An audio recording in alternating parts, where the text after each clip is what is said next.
Bienvenue tout le monde. Alors je suis super enthousiaste à l'idée de vous faire cette vidéo. Donc aujourd'hui on va parler de méditation, on va faire une masterclass, tout ce qui est la méditation, comprendre la méditation de A à Z, de débutant à professionnel. Donc j'ai mon petit schéma pour m'aiguiller et on est parti. Alors la méditation. La méditation c'est avant tout une pratique qui était pratiquée et maîtrisée par les êtres humains depuis la nuit des temps.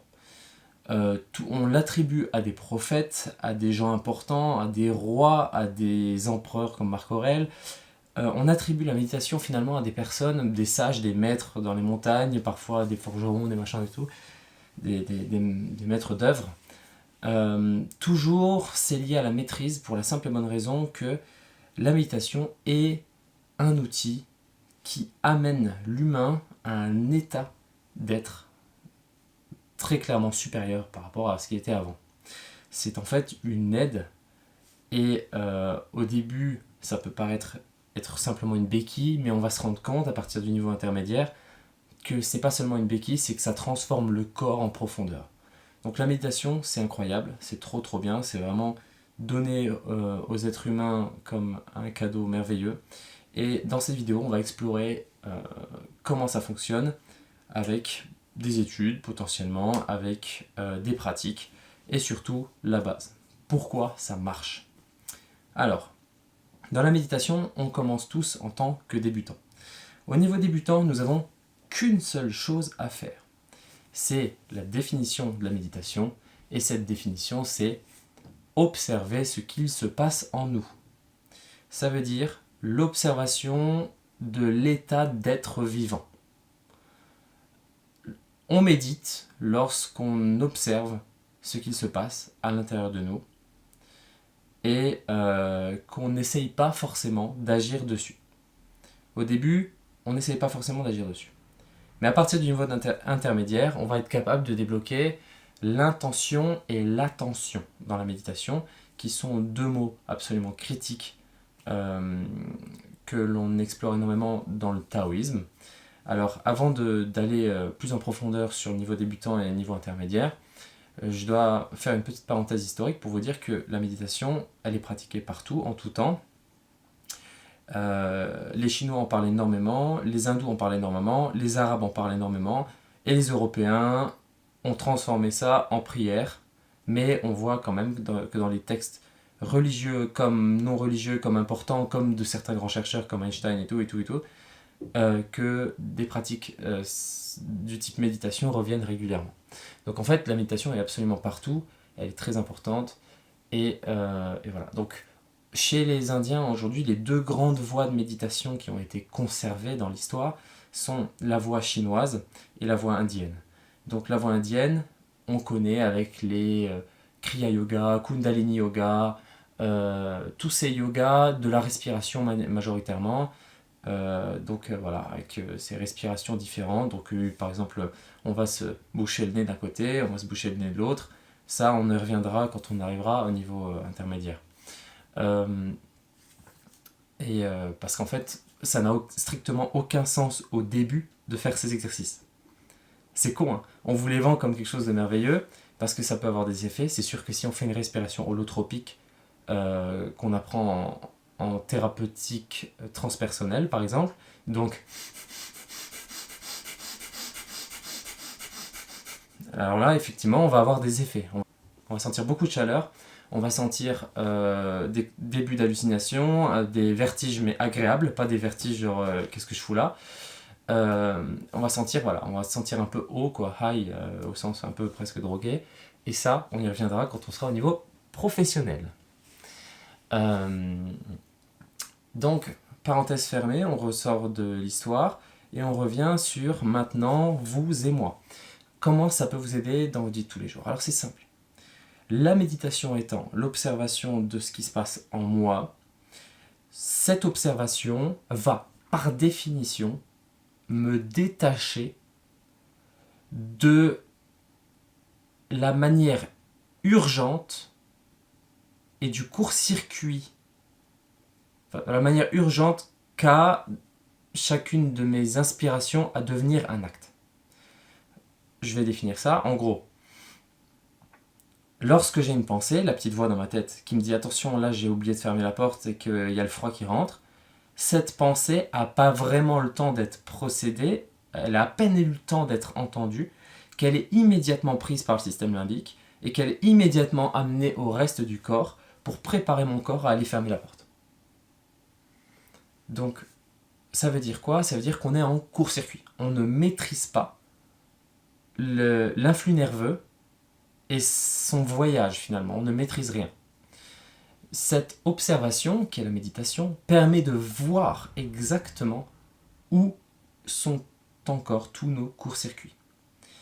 En fait, en méditant, en se mettant dans une posture qui est propice à la méditation, on va y venir juste après, on est capable, déjà on enlève une bonne partie des problèmes du corps qui prennent notre attention et qui nous donnent envie de bouger tout le temps. Et du coup, il ne reste plus que les compulsions, les envies émotionnelles, les envies addicts, de type addict, enfin voilà, les addictions mentales, enfin bref.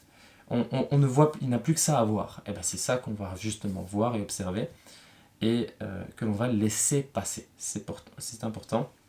Je pense qu'on pourrait définir la méditation comme, au niveau débutant, laisser être la vie. Laisser être, tout simplement. Laisser être. Voilà, donc on va être dans une posture qui est propice à la méditation. Quelles sont les postures propices à la méditation? On a évidemment le fait d'être couché dans un lit, par exemple, ça c'est évident. On a le fait d'être assis sur une chaise, bon voilà, assis tranquillement. Ça c'est propice à la méditation puisque voilà. Ensuite on a le vrai lotus. Donc ça, alors je vais me mettre un peu plus loin pour que vous puissiez voir, mais ça là, c'est pas le vrai lotus. Ça c'est nul, c'est très mauvais. Pour deux raisons. Ça crée énormément de tension dans le corps. Ça crée une tension sur le côté, longitudinal. Bref, je sais pas trop comment expliquer ça. Donc on a une tension sur le côté à cause de ce pied-là. En fait, en gros, je suis comme ça, et donc ça oblige mes obliques à créer de la tension. C'est pas bon du tout. Si j'enlève ça, je redeviens droit déjà. En enlevant un petit peu le pied qui est là, hop, je me rectifie un petit peu. Mais ça ne suffit pas. Je suis pas encore très droit au niveau du dos, je suis encore un peu vers l'avant. Et je suis encore un peu vers l'avant parce que c'est pas encore un vrai lotus. Alors, c'est de vous montrer ça comme ça. Mais en gros, en étant comme ça, voilà, là je suis un peu vers l'avant. J'arrive pas à avoir le dos ici bien droit. Je suis encore un peu arrondi comme ça. Vous voyez? Je suis encore un peu arrondi. Donc là, j'exagère le mouvement. Mais maintenant, ce que je vais faire, c'est que je vais prendre ce pied et je vais le mettre au-dessus. Ça bouge mes articulations au niveau du sacrum, au niveau des jambes, et ça presque oblige naturellement le corps à revenir droit. Et là je me sens beaucoup plus droit. J'ai le dos qui est droit. Et en détendant mes épaules, en détendant le reste, voilà, là je suis dans une rectitude. Ça, c'est une position qui est propice à la méditation. Alors, qu'est-ce qu'une position propice à la méditation? C'est une position qui va créer le moins possible de tension. Parce que si je suis en faux lotus, j'ai la tension du côté au niveau des obliques, mais j'ai aussi la tension arrière, là, des muscles qui montent dans le dos pour retenir mon corps de ne pas tomber vers l'avant. Voilà. Alors que si je suis dans un vrai lotus, hop, hop, j'ai plus ces problèmes-là. Alors il n'y a pas besoin d'aller jusqu'au jeu qu'on faisait à l'école primaire, le jeu qui consistait à mettre un pied là et mettre encore un autre pied. Genre, c'est assez compliqué. Mettre un autre pied comme ça. Ça aussi c'est un vrai lotus. Et encore, je suis pas sûr. En tout cas moi il est très désagréable et là je touche pas le sol. Donc c'est vraiment pas, ça n'a pas un grand intérêt. Ce jeu il est fun quand on est en école primaire, mais ça s'arrête là quoi. Voilà, donc pour nous c'est simple. On se met comme on se met d'habitude, sauf qu'on va prendre le pied qui est en bas et on va le mettre au-dessus. Voilà, tout simplement. Aucune difficulté, tout le monde peut le faire. Et ça, c'est une position qui est propice à la méditation. Alors, une position propice, c'est quoi? C'est une position qui va rectifier les fascias du haut du corps.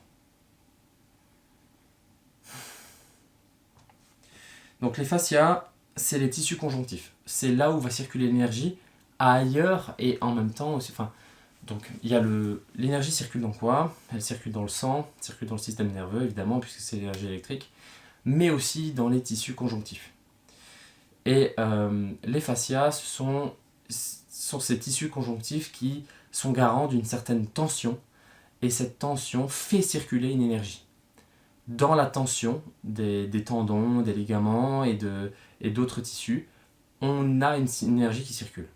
Cette énergie, elle a toujours été appelée chez les Chinois le Qi, et elle a un autre nom chez les hindous. Moi, personnellement, je suis la voie des Chinois, et je pratique du tai chi d'une école que je ne peux pas nommer parce que mon maître a été plus ou moins chassé de la Chine parce qu'en Chine, ils autorisent plus ce genre de pratique. Mais en gros, voilà, je vais respecter le narratif de mon maître et je ne peux pas dire ce que je pratique, mais en tout cas, il existe des écoles de tai chi qui vont profondément rendre notre corps différent et améliorer nos fascias. Donc, tout ça, on en parlera plus en détail dans d'autres vidéos, et on va commencer à en parler dans celle-ci au niveau intermédiaire et professionnel. Donc, le niveau débutant, il n'a qu'un seul but. S'observer jusqu'à atteindre le vide. Le premier vide. Alors, le vide, c'est aussi l'objectif final. Mais le premier vide, c'est quoi? C'est-à-dire, ok, maintenant, je suis capable d'observer tout ce qui se passe dans mon corps et j'en ai strictement plus rien à faire. Voilà le but de la méditation au niveau débutant. Ah, j'ai une douleur ici, on s'en fout. Ah, j'ai envie de me lever, on s'en fout. Ah, j'ai une petite douleur dans les genoux parce que ça fait littéralement 1 heure que je suis comme ça, ça va, tout va bien. En fait, tout ça, tu le ressens et tu le laisses passer. Et ça, c'est le but du niveau débutant. Pourquoi? Parce qu'il va se passer quelque chose d'absolument magique. À partir du moment où on est capable de ressentir les choses sans se laisser happer par l'action qui suit le ressenti de cette chose. Pourquoi? Parce que l'action qui suit le ressenti de cette chose, c'est quelque chose qui est appris. Cette action, elle est apprise. En fait, avec la méditation, on va désapprendre à notre corps à être esclave de ses compulsions, de ses pulsions internes. Et en désapprenant, en les observant, en fait, on désapprend les liaisons qu'il y a entre la douleur et l'action. La sensation du froid, par exemple, et l'action. Et la peur, par exemple, d'avoir froid et donc de vouloir rentrer à la maison. On va désapprendre tout ça parce que tous ces trucs-là sont strictement superflus, produisent énormément de tension au niveau du système nerveux, empêchent la personne d'être en paix, en calme et donc de processer toutes les informations qu'il y a derrière. Et dans le cas du froid, c'est un exemple absolument merveilleux parce que ma légitimité pour parler de ça, c'est que j'ai pratiqué 2 ans de douche froide non-stop en habitant dans la forêt, donc de l'eau très froide. Et j'ai pratiqué aussi un début de Wim Hof qui ne s'est pas forcément bien passé pour moi parce que je vais rester trop longtemps dans l'eau froide. Donc en gros, on reste dans l'eau glacée. Et voilà, bon, moi je faisais le con, je faisais le malin à rester 20 minutes, 30 minutes. Ça, il y a encore des vidéos sur YouTube qui sont non listées, je pourrais en mettre une dans la description de cette vidéo. Mais en gros, rester trop longtemps dans l'eau froide, c'est juste un débit, voilà, c'est juste débile. C'est juste un défi débile, c'est ça que je veux dire. Donc, dans tous les cas, j'ai beaucoup pratiqué. En fait, le froid, c'est ça qui est dingue, c'est que tant qu'on rentre dans le froid en tension, c'est-à-dire en combat, ça veut dire on tend le corps pour résister au froid, et ben le corps ne va pas beaucoup s'adapter au froid. Par contre, lorsqu'on met du froid sur nous, et qu'on se détend intégralement dans le froid, et qu'on arrive à dire au corps à ne pas réagir au fait que c'est froid, en fait, ça oblige le corps à se dire « Ok, ce truc que je suis en train d'expérimenter est normal, c'est normal. Donc, je dois m'adapter. » La différence entre le fight or flight, entre l'état de fight or flight et l'état de normalité, c'est que dans l'état de normalité, le corps va toujours chercher à s'adapter. Alors que dans l'état de fight or flight, c'est-à-dire combat-le ou fuis, c'est-à-dire la tension, la résistance, et ben dans cet état-là, on se durcit, mais on n'apprend pas au corps à s'adapter. Alors, la méditation, au niveau débutant, le but, c'est juste d'atteindre ce niveau de je m'en fous d'absolument tout. Mais c'est super important, je vous assure, c'est la base de tout. Quand on arrive dans cet état, il va se passer quelque chose de formidable, c'est que l'énergie va pouvoir circuler d'une manière très différente et surtout, on va la ressentir. On va ressentir les frissons monter très rapidement, très descendre, aller parfois dans les jambes, aller commencer à ouvrir un peu le cerveau. Parfois on va sentir comme une espèce d'ouverture comme ça qui va se faire au niveau de la tête et on va sentir comme une énergie qui rentre par le haut. On va sentir énormément de choses dans le corps, mais tout ça ne peut pas être facilement ressenti.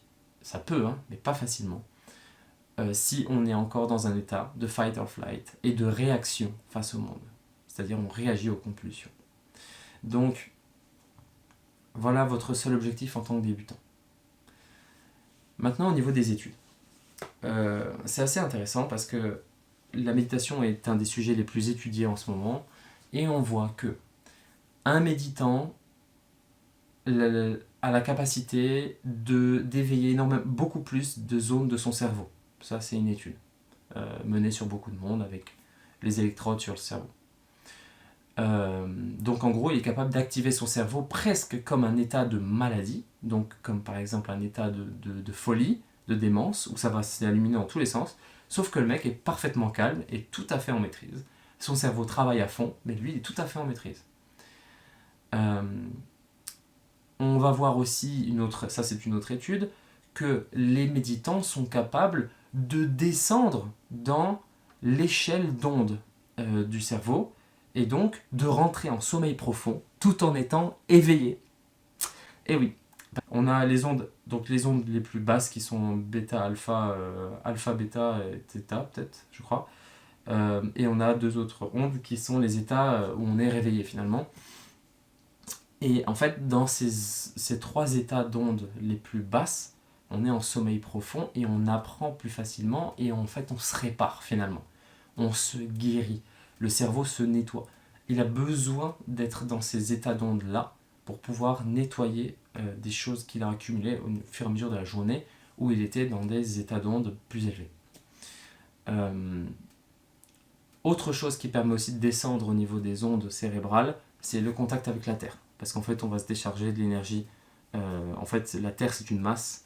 Donc en fait, on va décharger l'énergie électrique résiduelle de notre corps.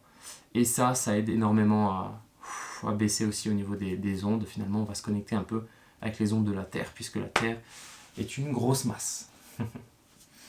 Voilà. Donc tout ça, c'est prouvé, ce sont des études. Et ça aura beaucoup de sens lorsque vous aurez médité, que vous aurez dépassé le niveau intermédiaire. On y vient. Qu'est-ce que le niveau intermédiaire ? Alors le niveau intermédiaire, c'est là que ça devient intéressant. C'est vraiment là que la méditation devient fun et qu'on a envie de poursuivre.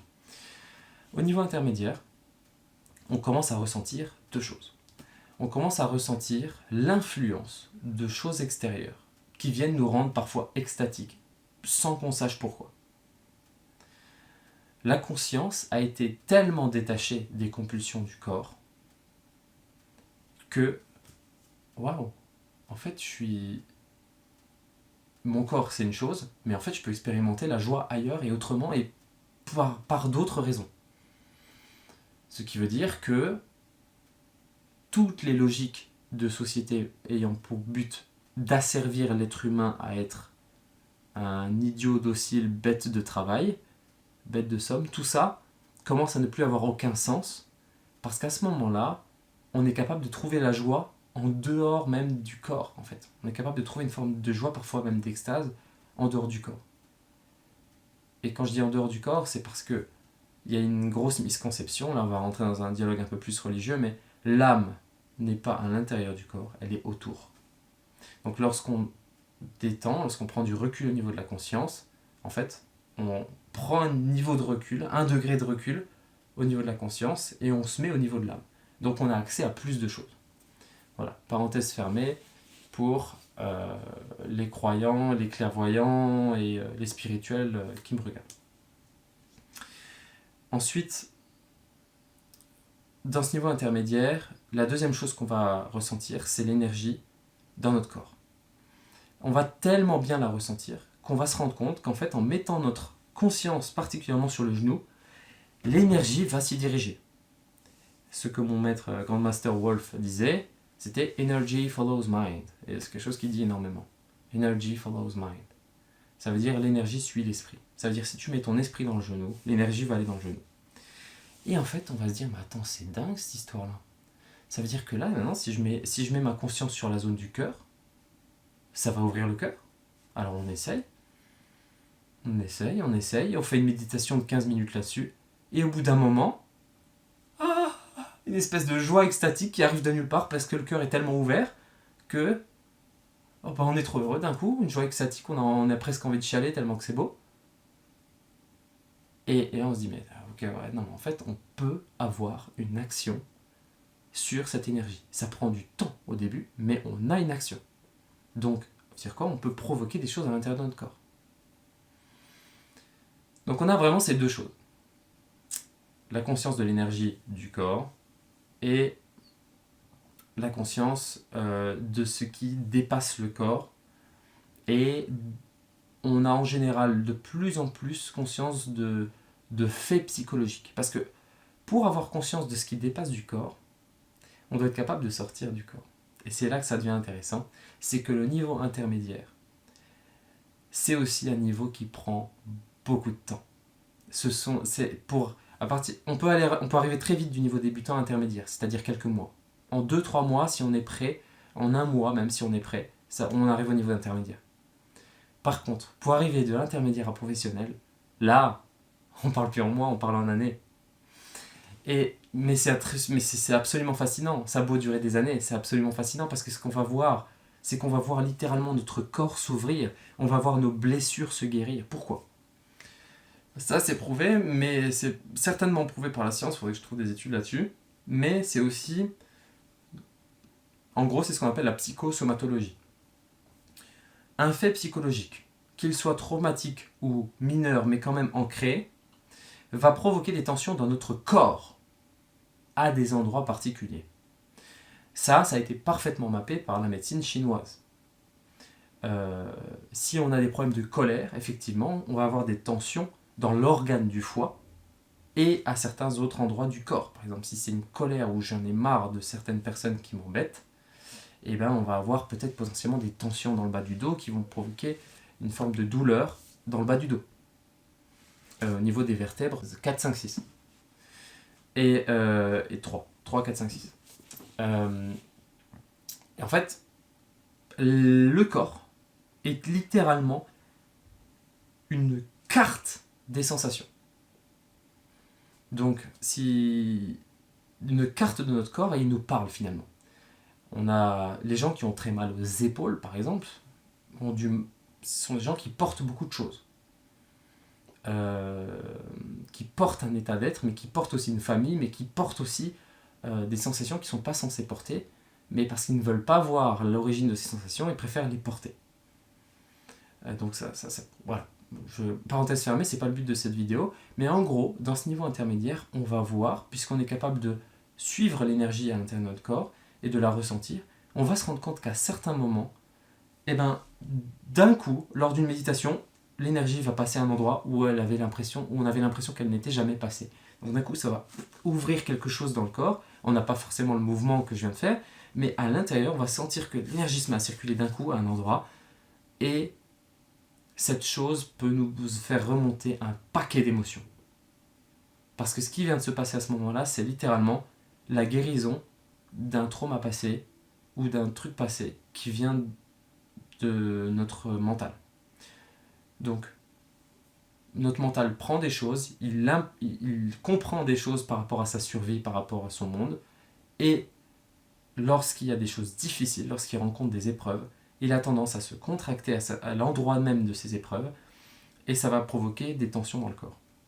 Nous avons certains grands sages, comme Georges Gurdjieff, mais aussi Gautama Bouddha, donc le Bouddha anté-Jésus-Christ, qui ont des citations qui leur sont attribuées, du style le plus grand mal de l'humanité, c'est la tension. Et oui, parce que quand on est jeune, on accumule plein de tensions, surtout quand on est adolescent, et surtout quand on a vécu des choses difficiles. Et malheureusement, une bonne partie des êtres humains aujourd'hui sont tellement enfantins au niveau de leur manière d'être qu'ils n'ont jamais su libérer ces tensions. Donc ils vont vivre toute leur vie avec une tension qui va leur causer une douleur atroce dans leur vieillesse, sans qu'ils sachent pourquoi.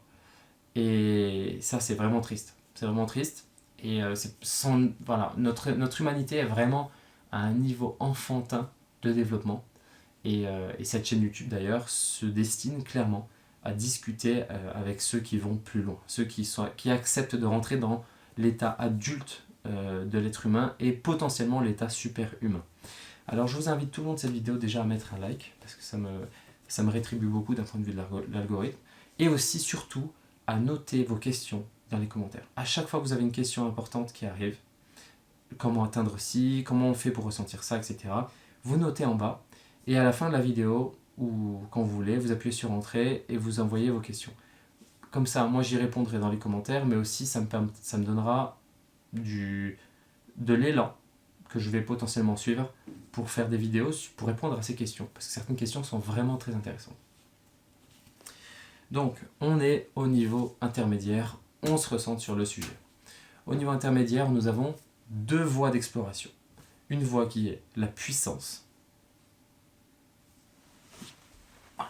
La voie de la puissance, c'est ça. Hein, c'est lui, on connaît, hein, Sangoku. Voilà, donc la puissance. Et une autre voie qui est donc la psychosomatologie et la conscience psychologique. Voilà. Donc, en gros, on est sur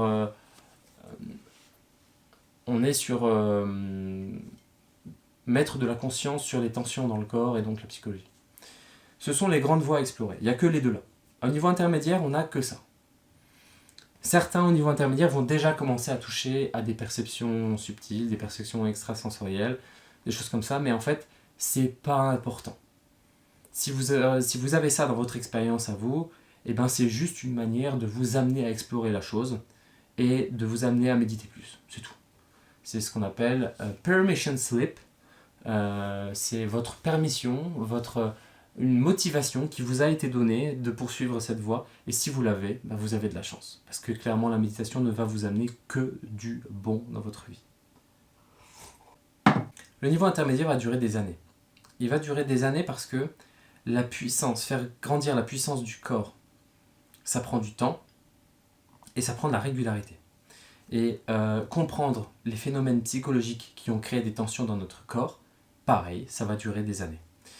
On ne se libère pas d'une adolescence complète de trauma en seulement 1 mois. Ça marche pas, c'est pas comme ça. Et on ne se libère pas non plus de certaines choses. On ne fait pas grandir nos fascias, donc notre capacité à faire circuler de l'énergie dans notre corps qui nous rend puissants et qui peut nous faire atteindre des niveaux en sport ou en plein d'autres catégories. On n'atteint pas ça facilement en quelques mois. Voilà. En fait, il faut que l'énergie ait circulé et puisse s'accumuler un certain nombre de fois dans le corps pour que le corps naturellement fasse grandir les canaux du corps. Parce qu'en fait, tout ça, ce sont des mots chinois. Les canaux, c'est Jin. Voilà. On a des mots chinois pour décrire parfaitement ça. Et si vous suivez ma chaîne YouTube, vous finirez par les connaître. Donc voilà. Les canaux vont grandir petit à petit. Et et à la fin, on a une structure qui est beaucoup plus droite. Ce que me disent régulièrement mes oncles et parfois mes cousins, c'est hey, tu marches, tu te prends pour un bodybuilder ou bien machin truc comme ça. Mais en fait, ils disent ça pourquoi ? Parce que je marche super droit maintenant. Je marche super droit pas parce que j'ai envie de marcher droit. En fait, je marche droit parce que la méditation m'a rectifié. Elle me rectifie. Et maintenant, je me sens beaucoup mieux lorsque tous mes fascias, tous mes tissus conjonctifs sont alignés. Et il y a des schémas pour comprendre comment fonctionnent les tissus conjonctifs. Je vais essayer de vous les trouver. Et en fait, ce sont des points reliés à plein d'autres points du corps. Et donc, si ces points sont reliés de manière droite, stricte, on obtient une structure homogène, vraiment solide, exactement comme un octaèdre. Vous savez, une structure en boule, mais avec 8 côtés de chaque côté. Voilà, ce truc-là, il est vraiment solide, il est vraiment dur. Et ben, en fait, les fascias vont faire exactement la même chose, vu que ce sont des canaux solides, à base de tendons, de ligaments, de trucs comme ça, et d'accroches à certains endroits. Et ben, c'est accroché partout. Par exemple, par ici, on en aurait un ici qui est relié au dos, qui est relié ici un peu plus haut, qui est relié à là. Et en fait, si le moyen pour moi de lui donner une forme homogène qui va être solide, c'est de détendre mon épaule. Voilà. Et là, je suis solide. Et là, je suis solide. Et là, je suis solide.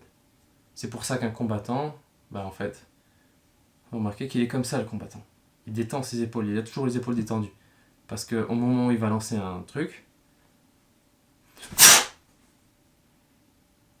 tous les fascias, tout le tour du bras, tous les tissus conjonctifs vont pouvoir se mobiliser d'un coup. Et je parle pas que des muscles, je parle aussi des tissus conjonctifs. La force musculaire, le li, c'est très autre chose que le chi qui se mobilise dans les tissus conjonctifs. Ce sont deux choses vraiment très différentes. Ok. Ce qui veut dire qu'un pratiquant d'art martial pourrait devenir beaucoup plus fort par la méditation et par la pratique du tai chi. Donc, on en vient maintenant au niveau professionnel. Je me considère moi en tant que fin intermédiaire, début professionnel. Parce que dans mon expérience de vie maintenant, beaucoup de choses ont changé à force d'expérimenter dans l'intermédiaire. Notamment avec la méditation de puissance que j'explique sur cette chaîne. Mais aussi par les maintenant 7-8 ans d'études profondes de ma propre psychologie et de déconstruction claire et nette d'absolument tout ce que j'ai appris. J'ai passé littéralement presque 10 ans, parce que j'ai eu ma renaissance à 21 ans et que j'en ai 30 aujourd'hui, j'ai passé ces 9 ans à déconstruire la psychologie de ce qui m'avait été appris pour finalement finir par resolidifier ce qui avait du sens pour moi. Donc, quand on dit déconstruire, on a tendance à penser à la perte de valeur. Et une personne déconstruite, c'est une personne qui n'a pas de valeur. Mais il faut passer par une forme de déconstruction pour pouvoir resolidifier ce qui nous correspond le plus finalement. Donc, après la déconstruction, il y a tabula rasa. Et à partir de la table rase, on va commencer à construire un vrai château qui tient la route et qui est nous. Qui n'est pas la volonté de ton père, de ton frère, de ton gourou, de ton etc. C'est ta volonté qui s'exprime dans la matière comme tu es. Et ça, c'est une véritable forme de puissance. À force d'expérimenter tout ça, j'expérimente maintenant toutes les choses de l'état professionnel. Bon, j'ai mon petit schéma là. On a l'état débutant, intermédiaire, vous voyez c'est tout simple, il n'y a qu'une seule voie. Intermédiaire, nous avons deux voies, et ensuite on se rejoint en professionnel, et à partir du professionnel c'est le bordel.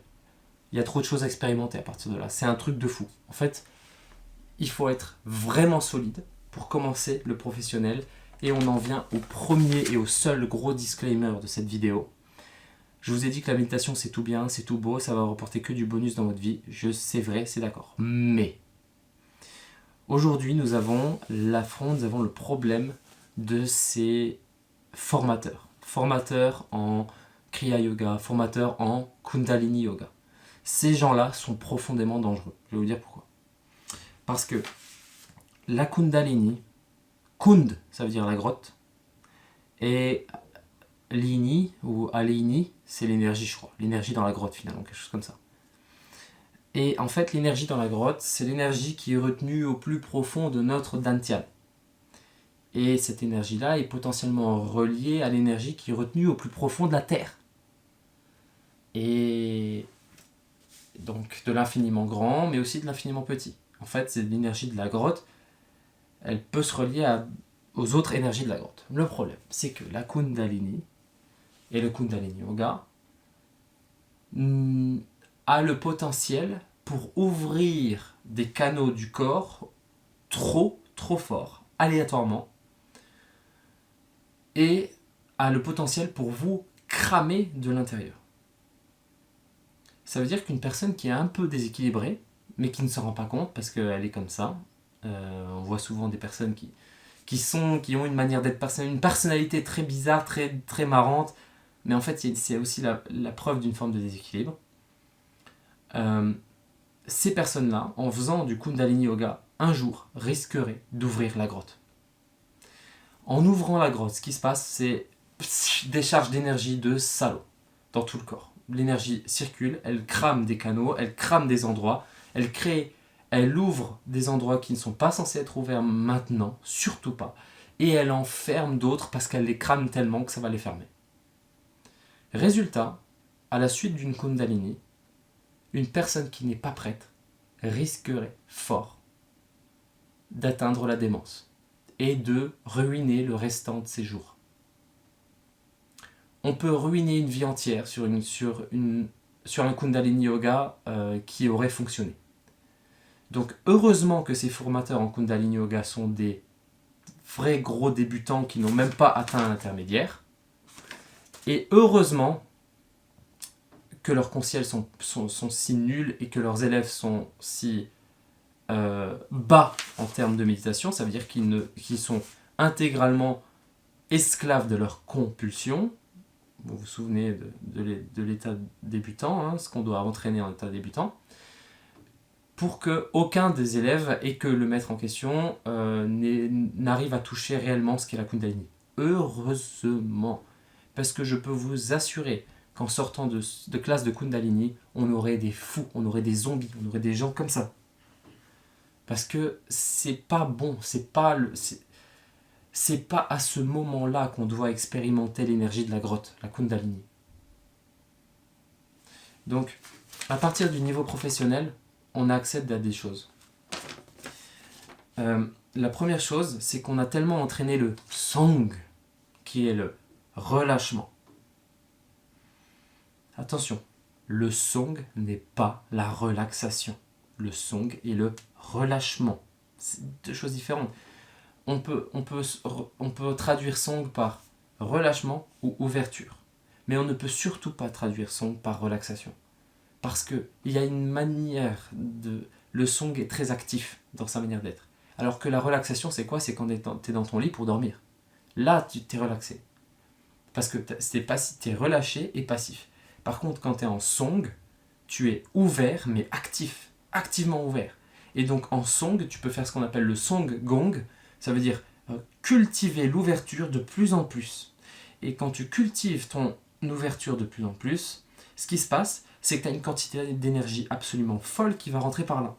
Et qui va te cramer. Si tu n'es pas prêt, ça va te cramer. Je me le suis fait au moins 3 fois. Tu es là, tu songes, et tu te rends compte que tu as tellement d'énergie, de volonté, tu as tellement d'intention et d'attention que tu es capable d'ouvrir encore plus, et tu ouvres, et au bout d'un moment, tu commences à sentir une chaleur absolument infâme monter.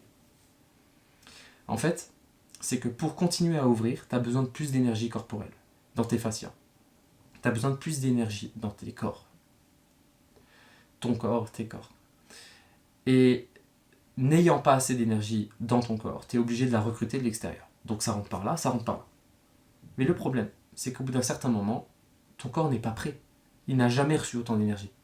Donc, tu as énormément d'énergie qui rentre par là, et ça se met à cramer, ça se met à brûler en bas, et ça fait mal, et tu détruis ta libido pendant des jours et des jours. T'as pas une bonne énergie quand tu as fait ça. Je vous le dis, hein, j'ai expérimenté 3 fois ce truc-là. Et le pire, c'est que ce que disent les maîtres chinois, ils expliquent qu'en faisant ça, on brûle des années de vie. Donc moi, je l'ai déjà expérimenté plus d'une fois. Je ne sais pas combien de temps de vie je me suis cramé, mais on se crame du temps de vie. Pourquoi? Parce qu'il y a trop d'énergie qui rentre, et cette énergie-là, elle fout le bordel au niveau cellulaire. Elle va faire mourir des cellules, elle va en épuiser d'autres. En fait, on va épuiser nos cellules, et ça brûle du temps de vie. Tout ce que je dis là aura certainement très peu de sens pour quelqu'un de trop cartésien et de trop bloqué dans la croyance que la science détermine la vérité. Tous ces gens-là vont être complètement paumés. Pourquoi ? Parce qu'en fait, vous ne vous rendez pas compte que vous êtes dans une religion scientiste. Et la religion scientiste vous empêche de voir la vérité, pour la simple et bonne raison qu'une science n'est qu'un ensemble de théories qui se veut être le plus fiable possible grâce à des preuves qui sont reproductibles, sauf que être reproductible n'est pas le gage de être vrai. Le postulat des scientistes, et non pas des scientifiques, c'est que ce qui est reproductible est vrai. Sauf que c'est complètement faux, en fait. Lorsque tu as une crise émotionnelle, elle arrive qu'une seule fois dans ta vie potentiellement. Elle n'est pas reproductible, mais elle est vraie. Elle est là. À ce moment-là, tu as eu trop d'énergie qui circulait au point de la surtension et que tu ne pouvais plus rien contrôler. Donc, les scientifiques, au sens large, il y a plein de scientifiques qui sont religieux, il y a plein de scientifiques qui sont bouddhistes, il y a plein de scientifiques qui ne sont pas dans le dogme du scientisme. Si vous êtes un zététicien, je suis désolé, il y a de grandes chances que vous soyez perdu déjà. Parce que la zététique ne fonctionne que par dogme de religion scientiste. C'est par cette religion-là qu'ils vont critiquer des personnes qui discutent, qui cherchent la vérité. Au lieu de chercher par eux-mêmes, voilà, bref. Parenthèse fermée, mais c'est très important, parce que, en fait, à partir du niveau professionnel, il arrive tellement de choses bizarres qu'on ne peut plus se permettre de penser, comprendre la vie avec notre cerveau. Non. Il faut l'expérimenter et se rendre compte qu'en fait, dans la vie, il y a beaucoup plus que ce qu'on est capable de voir avec les 5 sens qui sont axés vers la survie. Donc, ce que notre corps voit, perçoit avec ses sens, c'est que de la survie. Mais c'est pas de l'expérimentation de la vie et de ce que ça veut dire que d'être vivant. À partir du niveau professionnel, on commence à toucher à des choses qui sont très spéciales. On a donc l'ouverture des fascias. Alors, l'enracinement avec le son de gong. On a l'ouverture des fascias. Donc là, on est capable de sentir une énergie folle dans notre corps et on est capable de la diriger. On commence à être capable de la diriger. Donc on va fusionner le Jin et le Chi. Et en fait, en fusionnant les deux, on obtient la capacité de faire bouger l'énergie par volonté. Et c'est souvent ce qu'on voit quand on voit un maître de Tai Chi faire ses mouvements, il cultive l'union de son Chi et de sa volonté. De son énergie et de sa volonté. On a des guérisons miraculeuses. On est capable de provoquer en soi des guérisons miraculeuses et avec un peu de chance, avec un peu de connaissance, de provoquer des guérisons miraculeuses chez l'autre. Ceci n'est pas une vidéo de médecine ou quoi, voilà, je ne suis pas... allez voir votre médecin. Voilà. Évidemment, voilà. N'allez pas voir un mec qui médite, voilà. Même s'il peut avoir de très bons résultats, n'allez pas le voir, allez d'abord voir votre médecin, évidemment. Bon. On obtient une forme de maîtrise sur son énergie, donc ça va avec. Découle de tout ça une forme d'équilibre. Un énorme équilibre entre la terre et le ciel. Entre la terre, son féminin, et son enracinement, et le ciel, et sa rigueur, sa droiture, ses règles. On obtient aussi une forme de sagacité, de clarté sur absolument tout ce qu'on voit. On comprend les gens et les choses au-delà de leur corps. On comprend que certaines choses agissent au travers d'eux. Et c'est là que du coup, les connaissances religieuses sur les démons, donc les démons, ce sont des choses qui agissent au travers des gens, mais par l'intérieur. Et on obtient aussi donc les connaissances de choses qui se rapprochent des anges et des choses comme ça, en fait, finalement, des structures de l'univers qui règlent naturellement le corps de certaines personnes. On obtient la capacité de créer des cannabinoïdes et de la DMT. Et pour ça, il faut la leçon principale, c'est de suroxygéner le corps. Donc c'est pour ça que les pratiques méditatives ou respiratoires qui amènent à ce genre de choses, ben finalement, sont toujours des pratiques respiratoires. Ou alors, ce genre de choses, parce que beaucoup d'états d'être spirituels qui permettent de faire grandir le corps et de faire grandir aussi la conscience, sont dépendants du taux d'oxygène qu'il y a dans le corps. Pour des raisons que je ne saurais encore expliquer, mais que je sais parce que j'ai expérimenté. Prendre de la DMT, par exemple, ça va forcer cet état dans le corps. Ça va forcer la conscience à être au-dessus du corps. Je sais pas pourquoi ça marche, ce truc. C'est incroyable. Mais une personne qui consommerait de la DMT, déjà c'est pas une drogue, ça rend pas du tout addict, mais en fait elle prend une énorme béquille, c'est une béquille. Mais si elle a l'habitude de prendre cette béquille, bah, elle va se rendre compte qu'en fait elle est profondément déficiente dans sa vie, parce que dès qu'elle n'en a plus, bah, elle revient la personne qu'elle était avec tous ses problèmes et toutes ses tensions. Donc la seule voie qui vaut vraiment le coup, c'est d'y arriver par nous-mêmes. Se défaire d'abord de toutes nos tensions, toutes nos compulsions, voilà, donc passer des débutants, intermédiaires, et pour commencer à toucher un petit peu à l'autocréation de cannabinoïdes et de DMT à l'intérieur de notre cerveau, permettant de court-circuiter certaines choses du cerveau pour que la conscience puisse s'en aller beaucoup plus loin et voir beaucoup plus. Bref. On obtient aussi des états extatiques, mais absolument extatiques. Voilà.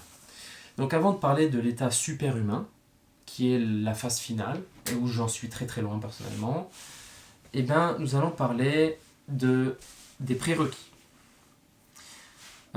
Et des prérequis pratiques pour passer de l'état intermédiaire à professionnel, puisque c'est exactement là où j'en suis, donc je peux vous en parler.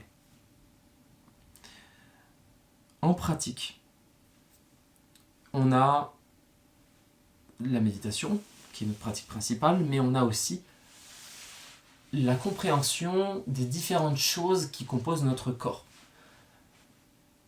On a l'énergie, une forme d'énergie yin, une forme d'énergie yang. On a des canaux qui sont yang et on a des canaux qui sont yin. Tout ça, c'est expliqué en médecine chinoise, avec, par exemple, ce livre-là de médecine chinoise, qui m'est vraiment très utile. Mais en gros, les canaux à l'intérieur du corps sont les canaux féminins. Et les canaux à l'extérieur du corps sont les canaux masculins. Ces canaux masculins, c'est eux qui vont amener la stabilité au corps. C'est eux qui vont amener à faire un coup de poing puissant lorsqu'on fait des arts martiaux. C'est eux qui vont amener à être ancrés. C'est eux qui vont amener à être forts, solides, à pouvoir escalader des collines très difficiles, etc. En gros, les canaux yang sont vraiment la base d'une structure solide du corps. Et les canaux yin sont la base de la réceptivité du corps et de la guérison. Le féminin va produire de la circulation qui va guérir le masculin qui est en souffrance actuellement parce qu'il doit tout retenir. Voilà. Et les deux fonctionnent de pair. Donc ça nous amène à comprendre qu'en fait on a deux manières d'être. On a une manière qui peut être très féminine. On a aussi du coup le yang qui va arriver, qui nous donne envie de faire des choses, d'accomplir des choses, d'aller plus loin dans la compréhension de certaines choses. Et donc là, effectivement, on est plus dans un masculin. Et donc, par la méditation, on va cultiver les deux simultanément, comme au tai chi, on va cultiver les deux simultanément. C'est très important, pourquoi ? Parce que une personne qui aurait trop de yin et qui ferait que du yin ne pourrait même pas atteindre le niveau professionnel. Une personne qui aurait trop de yang et ne ferait que du yang, que de la muscu, voilà, le mec qui se définit que par la muscu et ses sports, et voilà, bon ben, il ne pourrait pas être au niveau professionnel en méditation. Ce n'est juste pas possible. Parce que il y a un prérequis au niveau professionnel qui est l'équilibre dans le corps et le raffinement du chi, yin-yang, et le raffinement de tout ça, et ça se fait dans un état de calme qui ne peut arriver qu'en suspension entre un masculin et un féminin également puissant. Voilà. Alors, au niveau débutant, comme je vous l'ai dit, il n'y a qu'à écouter. Donc il n'y a pas besoin encore d'intention ou d'attention. Même si vous avez envie d'avoir des pouvoirs magiques, de parler à des entités, je sais très bien. Tout ça, c'est du superflu et c'est des compulsions. Et vous allez devoir les laisser être aussi et les observer pour véquer tout ça, pour atteindre au niveau intermédiaire, où là seulement, vous pourrez commencer à avoir l'intention et l'attention. Alors, en pratique, lorsque je médite, paf, paf, je peux avoir l'intention de retrouver le calme et le laisser être. Voilà. Une intention qui marche bien. Retrouver voilà, le Dao, finalement, le être. Et avec l'attention, je vais potentiellement diriger mon énergie. Je vais me dire, tiens, je vais mettre mon attention sur ma respiration. Donc voilà. Donc j'ai mon intention et j'ai mon attention. Ce sont des choses différentes. Mon intention, c'est d'atteindre l'état de méditation parfait, l'état où on est intégralement dissocié des compulsions de notre corps. Et l'attention va se concentrer sur la respiration pour y arriver plus vite. Donc en fait, on se rend compte qu'en comprenant l'intention et l'attention, on va être capable d'obtenir certains états plus rapidement. Aujourd'hui, je suis capable beaucoup plus rapidement qu'avant, où il me fallait 20 minutes pour arriver en état de méditation réelle. Donc je suis désolé, si vous êtes débutant, vous allez devoir vous dire que c'est pas 2 minutes que vous devez faire de la méditation. C'est 20, parfois 30, parfois 40 minutes. Mais heureusement pour vous, lorsqu'on est dedans, le temps passe très vite. Donc ça, c'est cool. Au début, c'était 20 minutes pour arriver à l'état de méditatif, vraiment. Mais maintenant, il existe des fois où, en mettant mon attention sur mon énergie interne, comme je montre souvent dans mes vidéos, j'atteins le niveau de méditation, j'atteins le degré de méditation nécessaire au niveau intermédiaire en 5 minutes. Parfois 3 minutes, si vraiment ça se passe bien. C'est très rapide. C'est extrêmement rapide. Je dis bien que cet état où on est dissocié de nos compulsions est nécessaire. C'est un prérequis au niveau intermédiaire. C'est un prérequis à pouvoir commencer à vraiment utiliser l'intention et l'attention. Donc, mon intention, c'est souvent la même. C'est souvent méditer, retrouver le calme, tout ça.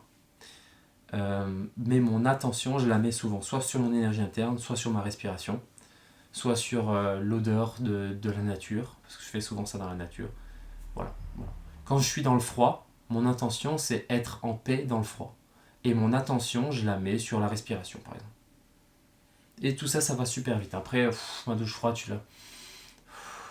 Et puis mon attention, de toute façon, est sur la respiration. Donc même si la sensation de froid, elle est hardcore, je suis là, en fait. Mon attention est tellement forte, tellement entraînée, qu'en fait, je ressens la respiration plus fort que la sensation de froid quand je suis comme ça. Avec la douche, tu vois. C'est froid, c'est horrible, hein, c'est difficile, mais en fait, tout ça, toute cette difficulté reste moins forte que la focalisation de mon attention. Et c'est ça qui est dingue aussi. C'est que la méditation va vous rendre d'une puissance mentale, mais juste incroyable. Vous avez une force de focalisation qui vous permet d'atteindre toutes les montagnes. Vous avez un projet en tête, vous pouvez le mettre à bien. Vous avez une personne qui vous crie dessus au maximum de son état émotionnel. Vous ressentez toutes ces vagues émotionnelles, ça vous met la boule au ventre. Eh bien, votre attention est plus forte que lui. Vous mettez l'attention sur la respiration et vous ressentez toutes ces vagues passer. Et là, bim, il y a un moment où il y a une faille qui apparaît chez cette personne et vous avez juste 2 mots à sortir. Oui, mais toi, tu fais nanana. Et bam, la personne est détruite. Soit, après, bon, faut éviter avec ça, enfin voilà, ça va vous rendre plus puissant, donc ça va aussi vous donner des pouvoirs qui sont, attention, à ne pas mal utiliser ce que cette conscience vous permet d'obtenir. Et oui, évidemment. Parce que, en quelques mots, vous pouvez complètement mettre une personne hors d'elle. Mais hors d'elle.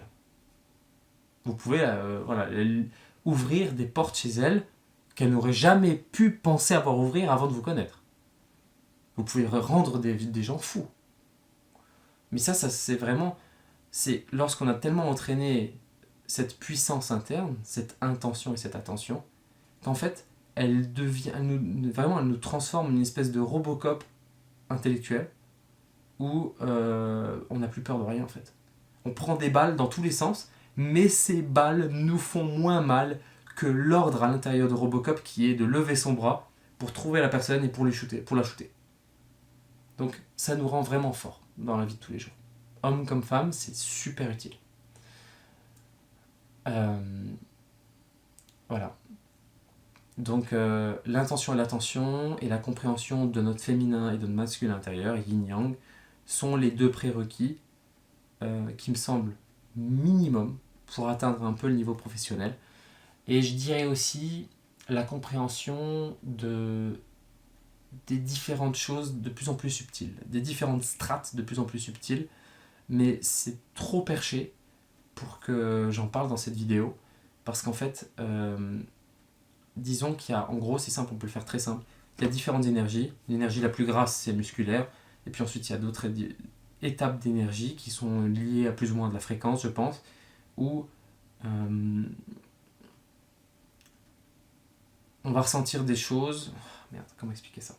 On a une énergie musculaire, on a une énergie cellulaire, on a une énergie qui navigue dans les tissus conjonctifs, et on a une énergie beaucoup plus subtile et diffuse. Comprendre ce que font ces différents états ténus, ces différentes ténuités d'énergie, ça va nous aider au niveau professionnel à commencer à comprendre ce qui se passe. Si c'est une énergie très subtile qui arrive d'un coup, alors on est en train de communiquer avec quelque chose qui appartient à des strates beaucoup plus éloignées de la réalité. Si par contre c'est telle énergie, bon, on sait qu'on est plutôt sur l'énergie cellulaire et que voilà, ça communique avec certaines choses, donc c'est plutôt de la forme de guérison, de réparation, plutôt quelque chose d'assez personnel. Voilà. Plus c'est gras, plus c'est personnel. Plus c'est léger comme énergie, léger mais haute fréquence, plus c'est lié à la conscience de tout. De tout. Bref. Maintenant, on en vient à la fin de cette vidéo, qui est l'état superhumain. Superhumain, c'est simple. Le superhumain, c'est celui qui va de plus en plus être capable de manipuler la réalité et de dialoguer avec des états tellement loin de l'incarnation, tellement loin du corps, une sensibilité tellement fine, tellement entraînée, que l'expérience de cette personne n'a strictement plus rien à voir avec l'expérience d'une personne qui existe sur Terre habituellement et qui n'est qu'en mode survie tout le temps, c'est-à-dire en mode de réaction. Donc tout ça, c'est littéralement une échelle montante, ça devrait être vu comme ça en réalité, de l'évolution de l'être jusqu'au corps de gloire. Puisque c'est seulement à partir du niveau superhumain, quand on maîtrise et qu'on comprend bien au niveau professionnel, qu'on commence à pouvoir construire un corps de gloire, c'est-à-dire un corps avec lequel on va survivre au-delà de la mort. Tout cela c'est théorique, moi j'en suis pas encore, donc je vous parle que de mes connaissances liées à beaucoup de recherches et de lectures en alchimie et en taoïsme et en philosophie arabe. Et cette union, ce corps de gloire va nous permettre d'expérimenter beaucoup plus en profondeur l'union avec le vide, qui est le Tao, ou le Dao plutôt, donc ça c'est pour les Chinois, et pour les Hindous c'est le yoga. Et ouais, parce que yoga ça veut dire union en fait. Et donc en fait le niveau maximal de l'être humain, c'est l'union totale et intégrale avec l'intégralité de l'univers, comprenant la Terre, les galaxies et toutes les strates d'énergie qu'on ne comprend pas encore, avec tous les passés et tous les futurs possibles. Voilà, donc cette union c'est le Dao et c'est l'objectif commun entre les voies hindoues et les voies chinoises. Voilà, donc avec cette vidéo vous avez tout. Ça a été un peu décousu parce que j'ai pas forcément fait de script, mais au moins vous avez, je pense, avoir bien découvert le sujet de la méditation. Et maintenant, à vos questions, parce que c'est là qu'on rentre un peu plus dans les détails. Là, vous avez eu la masterclass sur toute l'évolution méditative depuis niveau débutant jusque l'union, le Dao. Et maintenant, à vous d'expérimenter. Parce que tout ça ne peut se faire tant que vous ne restez pas comme ça, chez vous, ou bien dans la nature. Parce que ce qui se passe, c'est que malheureusement, on est dans une société qui nous pousse à être des esclaves. Les gens qui en gagnent le plus, les gens qui veulent asservir l'humanité, c'est pas forcément les gens qui gagnent le plus. Or, loin de là, donc j'ai fait une erreur en disant ça. Les gens qui veulent asservir l'humanité font en sorte de vous mettre un maximum d'obstacles entre vous et votre super-humain. Pourquoi ? Parce que par exemple, votre téléphone, il n'est pas là le mien, votre téléphone est par exemple l'obstacle numéro 1 à la méditation. Parce qu'à chaque fois que vous avez du temps pour méditer, qu'est-ce que vous faites ? Vous allez sur Facebook ou Instagram et vous mettez à faire ça. Ou alors vous allez sur un site de rencontre et vous mettez à faire ça. Ça, c'est l'inverse du vide du Dao en fait. C'est le vide mais le plus vide qui existe. C'est un vide de sens. Alors que le Dao, c'est un vide plein de sens. C'est un vide qui va vous remplir, vous enrichir. Donc voilà. Si vous tombez dans ce genre de piège, à chaque fois, dites-vous en fait, à chaque fois que vous êtes sur les réseaux sociaux, vous pourriez utiliser ce temps pour méditer, vous retrouver, rendre votre attention beaucoup plus puissante que celle de votre entourage, vous permettre d'atteindre tous vos objectifs, vous rendre extrêmement fort, puissant, vous donner une vie complète, ultra riche, fun et puissante d'une certaine manière. Mais vous pouvez aussi prendre votre téléphone et faire ça et n'avoir strictement rien de tout ça et puis vous sentir mal juste après. Voilà, donc je vous souhaite une très bonne continuation, bienvenue sur la chaîne du Grand Maître et posez vos questions parce que là maintenant on peut rentrer dans les détails maintenant qu'on a vraiment fait l'horizon, la présentation générale. Prenez soin de vous et merveilleuse année 2026 puisque nous sommes actuellement le 1er janvier 2026. Voilà, je me suis levé un peu tôt aujourd'hui, c'est bien, c'est le premier jour de l'année alors c'est peut-être un bon jour pour se lever tôt et pour travailler. Voilà, prenez soin de vous.